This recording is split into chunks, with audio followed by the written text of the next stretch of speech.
Exercice numéro 14 de la série TD numéro 2, soit les deux formules F1 et F2 suivantes. Pour F1 et F2, on nous demande de montrer à l'aide du théorème de déduction que F1 et F2 sont des théorèmes. En 2, on nous demande de montrer maintenant que F1 et F2 sont des théorèmes et cela sans utiliser d'hypothèse. Il y a deux façons de démontrer une formule, soit en passant par une démonstration, soit en passant par une déduction en utilisant le théorème de déduction. Vous allez voir que c'est plus simple lorsqu'on passe par le théorème de déduction. Dans la démonstration, le premier pas de la démonstration reste quand même délicat. Quel axiome écrire? Quel théorème choisir? Quelle substitution de variables apporter? Ce n'est pas toujours évident. Dans la déduction, par contre, et en utilisant le théorème de déduction, qui nous permet de tirer les hypothèses, donc les premiers pas de la démonstration sont assurés. Ce qui nous reste à faire, c'est de continuer la suite de la réflexion. Premièrement, en appliquant le théorème de déduction sur F1. Quelle est l'hypothèse à tirer sur F1? Plutôt dire de F1. Quelle est l'hypothèse à tirer de F1? Donc l'hypothèse, c'est A qui implique A qui implique B. C'est tout ça qui est entre les deux grandes parenthèses. Donc première hypothèse, A qui implique B. On peut appliquer une deuxième fois le théorème de déduction sur la formule A implique B. Donc on tire l'hypothèse A. Deuxième hypothèse A. Donc à partir de ces deux hypothèses, on va essayer de déduire B. Alors, on peut voir clairement entre 1 et 2, on peut appliquer un modus ponens pour tirer A implique B. Donc en 3, A implique B par modus ponens entre 1 et 2. En 4, on peut tirer B par modus ponens entre 2 et 3. B par modus ponens entre 2 et 3. 2 plus 3 plus modus ponens. Voilà. On a donc montré B à partir de ces deux hypothèses. Donc en appliquant deux fois le théorème de déduction, on obtient donc la formule F. Voilà. En appliquant deux fois le théorème de déduction, on aura montré la formule F1. Maintenant, passons à la formule F2. En appliquant donc le théorème de déduction, on peut tirer l'hypothèse A qui implique B qui implique C.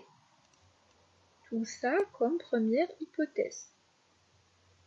Bon, cette fois-ci, je vais prendre juste une seule hypothèse. Je vais appliquer une seule fois le théorème de déduction. Vous pouvez faire comme vous voulez. Donc là, on prend juste une seule hypothèse. Première hypothèse.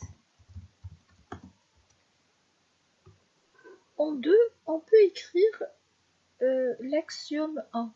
Il faut toujours avoir le résultat sous les yeux. Peut-être que je ne l'ai pas répété dans les exercices précédents, mais il faut toujours avoir le résultat sous les yeux. Je veux un B implique C.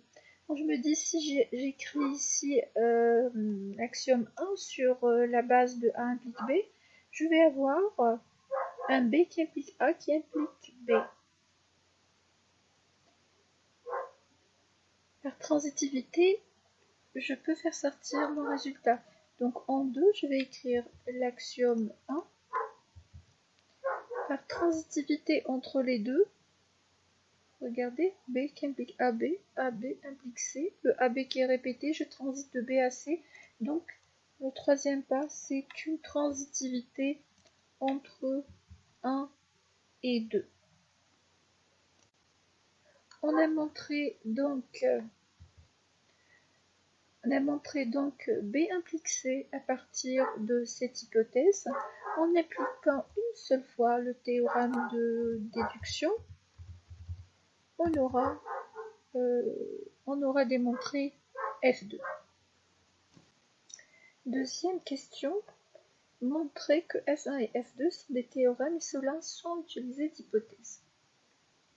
Alors pour la formule F1, on va commencer notre démonstration avec l'écriture de l'axiome 2 en nous basant sur cette partie de la formule F1. Je prends A qui implique B et j'écris l'axiome 2. Donc premier pas, axiome 2. Donc, on prend ça en partie, la partie gauche et on construit la partie droite de l'axiome 2. C'est A qui implique A qui implique B.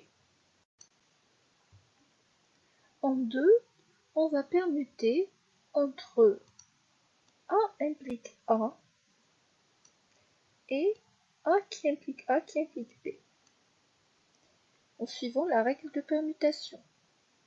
Si je permute entre la grande formule A avec la grande formule B dans ma règle de permutation, je vais avoir directement mon résultat. Non, de ce côté, je vais avoir un théorème et de ce côté-là, je vais faire sortir mon résultat. Donc, on fait la permutation. En troisième pas de la démonstration, on va écrire A implique A théorème.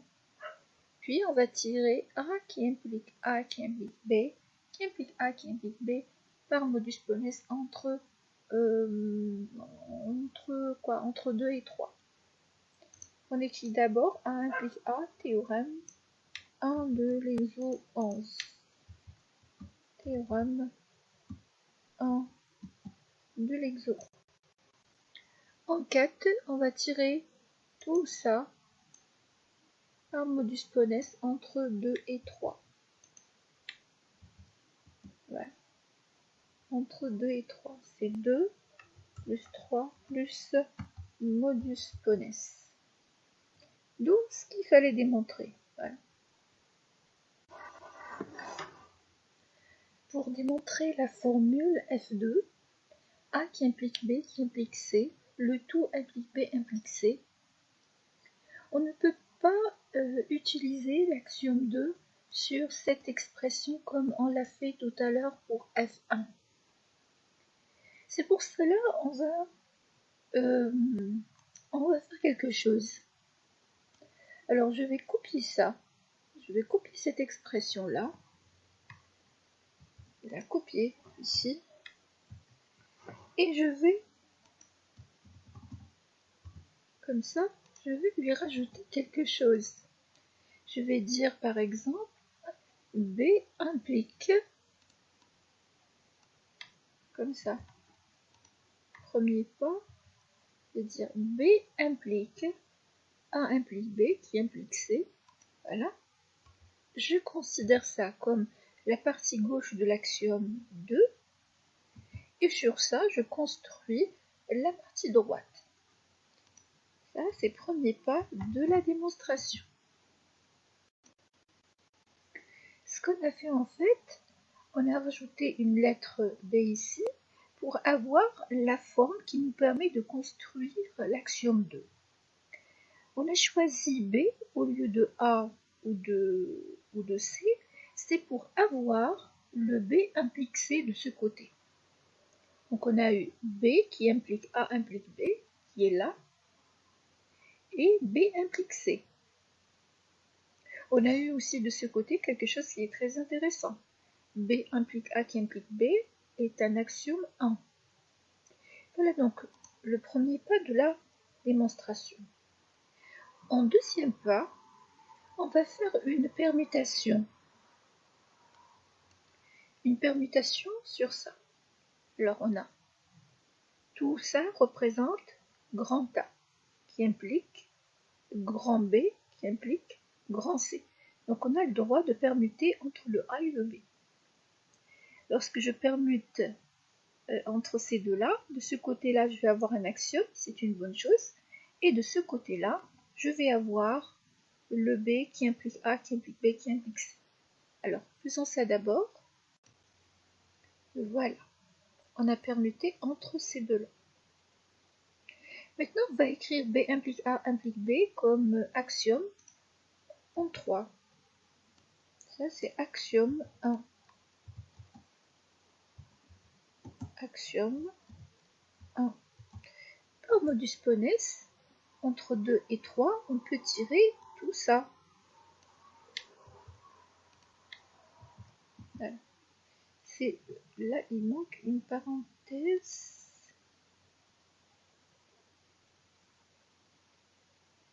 C'est le B qui implique B qui implique C et qui implique B implique C.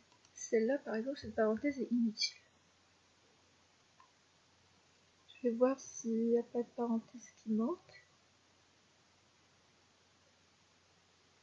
Ok, donc ça c'est 2 plus 3 plus, pardon,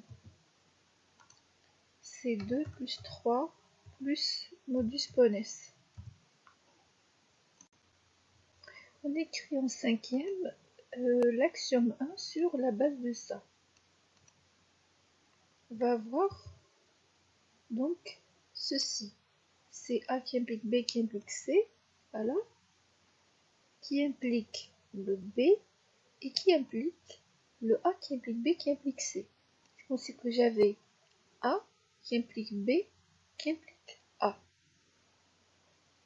L'axiome 1. On peut voir que on peut faire une transitivité. Il y a donc cette partie-là qui est répétée entre 4 et 5. Je peux transiter de A implique B implique C vers B implique C. D'où ce qu'il fallait démontrer.